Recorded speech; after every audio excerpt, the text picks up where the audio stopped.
adventure, romance, and comedy.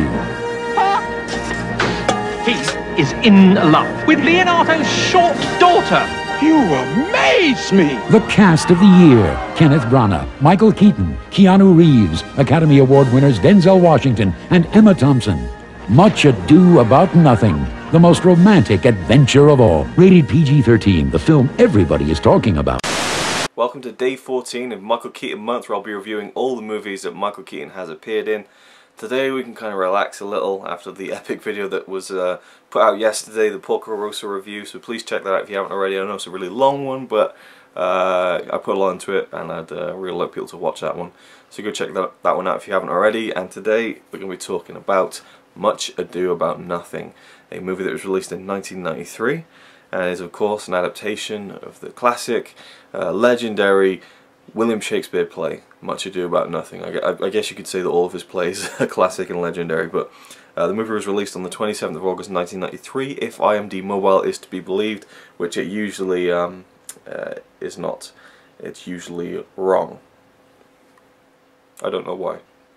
It's different on the website, it's different on mobile, I don't know why. Anyway, the movie stars Kenneth Brannagh, who plays Benedict, pretty much the lead role, I guess you could say. He also writes and directs the film, and before this he also did another Shakespeare movie, so you know, he really became an acclaimed film director in making these Shakespeare adaptations and starring in them as well. His wife Emma Thompson plays Beatrice, who is his love interest in the film, and this really is the cast that just keeps on giving. It is an amazing cast in my opinion. We've got Richard Briers, got Kate Beckinsale in one of her first movie roles. In fact, this is her first movie role. We have Imelda Staunton, Brian Blessed, Emma Thompson, as I said, Denzel Washington, Richard Clifford, Robert Sean Leonard, and just so many more. You know, it's just a stacked cast. You know, and if you're a fan of British kind of cinema and television, you'll recognise a lot of faces. And of course, Michael Keaton is in this movie as well. Oh, and there's one person I forgot. The character of Don John, the villain of the film, is portrayed by Keanu Reeves. I don't know why they cast Keanu Reeves. I mean, he's fresh off the heels of 1992's Bram Stoker's Dracula, directed by Francis Ford Coppola, in which he pulled off a horrific British accent. I watched that movie at the beginning of the year with my mum, and I got the Blu-ray, and we were just astonished at how bad his British accent was. I mean, if you can't do it, just don't do it. Just do your American accent, you know what I mean? He was just awful. You know, the accent at least. There are bloody wolves out there. Makes me shy. I mean, I love Keanu Reeves. You know, Matrix, Point Break, Bill and Ted, awesome. But you know, even what he's doing now, but just yeah. I mean, in this film, he was okay because he mainly had to kind of just look broody and be angry and not say much, so it was fine. And he wasn't in the movie that much anyway. But it just seemed like an odd choice to me when you could have cast a much better actor, in my opinion, than Keanu Reeves. So the story of the movie, of the play, you know, if you haven't, you know, if you don't know of it. We have these two young lovers, Hero, played by Kate Beckinsale, and Claudio, played by Robert Sean Leonard, who's kind of halfway between Dead Poets Society and House in this movie. And they're going to get married, basically, and you know, they love each other. It's young love, you know, it's just this unconditional kind of just blind, you know, star-crossed lovers kind of love. And then we have a love interest between Benedict and Beatrice, Kenneth Brannagh and Emma Thompson, who were married at the time of the movie. They'd since divorced not long after this movie, I think a few years after. And they're kind of in love with each other, but they're so much different than Hero and Claudio, because they're very witty people. They're very sarcastic, sardonic, snidey, and especially with each other. You know, they really just rub each other the wrong way because they're so similar. And I love that chemistry. I love that relationship. I love the way that it was written, you know, I guess originally, and how it was adapted into this movie, and how it was acted as well. I thought Emma Thompson, who was just brilliant in this movie, beautiful, and Kenneth Brannagh was just kind of charming and kind of a bit annoying at the same time, I guess you could say, to Beatrice at least. And he was fantastic as well. He had some great monologues in the movie. I guess you could kind of say it gets to the point of self-indulgence when you've got a guy who's writing a movie, directing a movie, starring in the lead role, and getting all these monologues, but he can pull it off, you know. So there's no real kind of knocking him for that. Denzel Washington, he plays Don Pedro, who's the kind of well, Don John, played by Keanu Reeves, is kind of his bastard half brother, and you know, he kind of turned against them and everything. And Don Pedro, played by Denzel Washington, is more of a good guy, I guess you could say, and he was awesome in the movie. I really enjoyed him. I saw some people say on the IMDb message boards, you know, how can you have a black guy play Don Pedro? And I'm just thinking, really? We're 2013 right now. I mean, this was 20 years ago. You know, you're really gonna pull that card? You know, I mean, the fact that he's African American has very little to do with it. I think he did a fantastic job. And he's just a great actor. He can do anything, I think, and he was awesome. You know, there wasn't too much to his role, but he played it really well, I thought.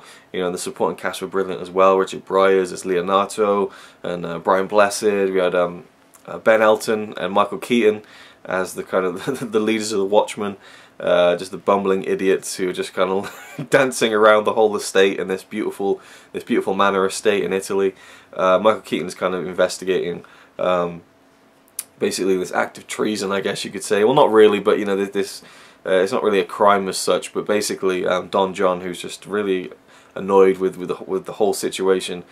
He doesn't want Claudio and Hero to get married, so he makes sure that Claudio and Don Pedro see who they think to be Hero the night before their wedding, sleeping with you know, one of the men, which, you know, absolutely crushes Claudio, and he just makes a big scene at the wedding, and you know, they don't get married, and it's this big drama that kind of ensues from that. And you know, Michael Keaton as Dogberry, you know, he's trying to kind of interrogate these men who basically have admitted or will admit that they kind of had a hand in tricking Claudio and Don Pedro into believing that Hero had been unfaithful. And that's where a lot of the comedy comes from, is Michael Keaton he's this...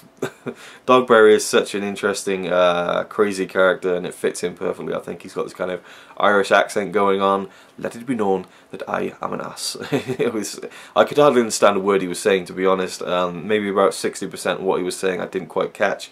But that kind of goes for most of the movie. I'm not a big Shakespeare fan. Well, that doesn't mean that I don't like it. I mean, I've just never had the time to kind of delve into Shakespeare. I was taught it in school, but I wasn't interested at the time.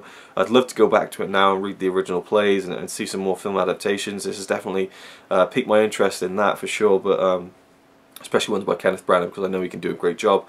Clearly from seeing this movie.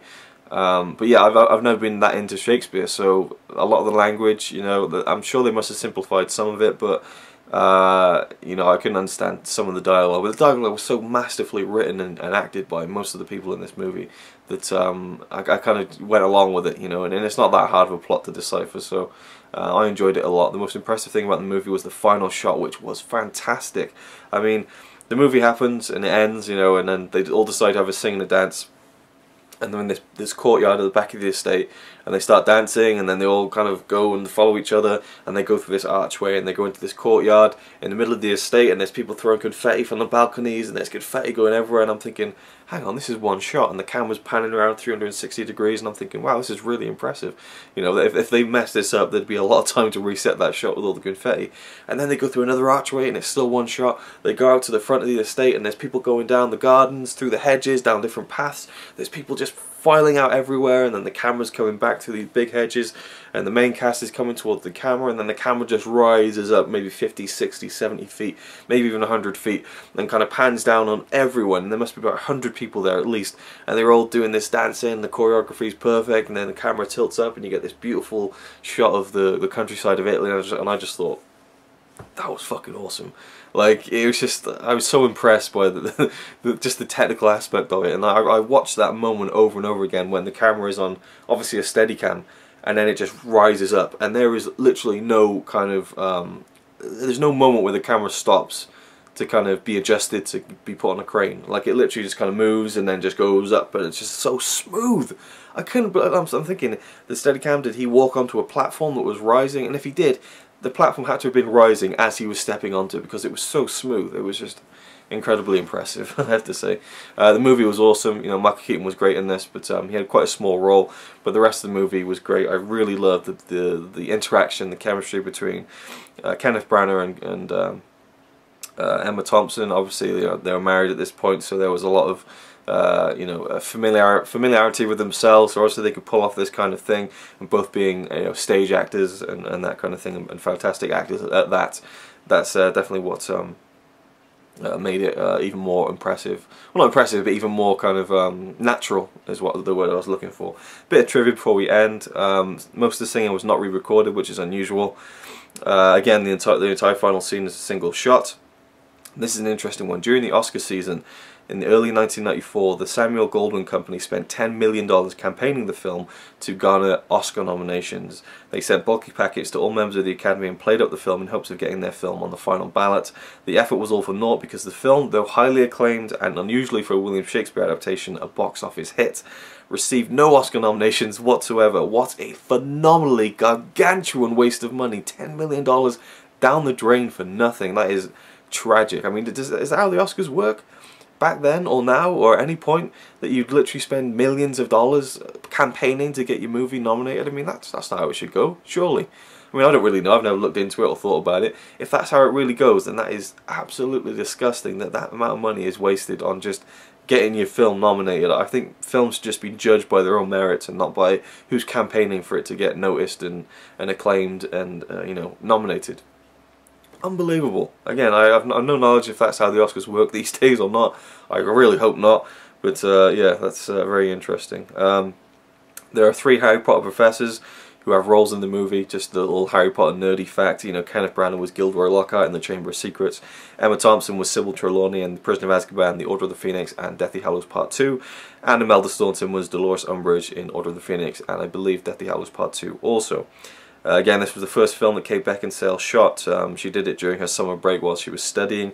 And yeah, that is Much Ado About Nothing. I really enjoyed this movie. Check it out even if you're not a fan of Shakespeare. I think it's a really fun, enjoyable romantic comedy with interesting dialogue and just great acting and some good direction too. So yeah, thank you for watching, and I'll see you next time. Shakespeare voice, right? Everyone, behold by my troth. Hostile goest me, the firmament and the earth of the warmth born. Yes, no, it's remarkable acting.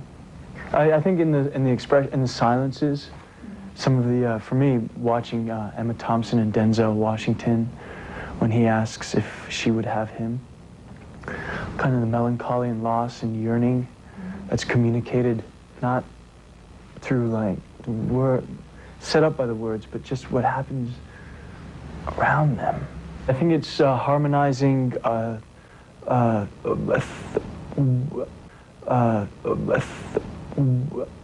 thought, emotion, and its expression.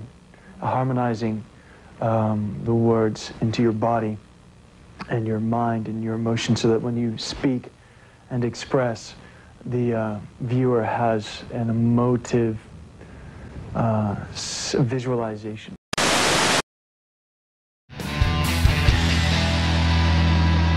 Though ye be not written down, forget not that I am an ass.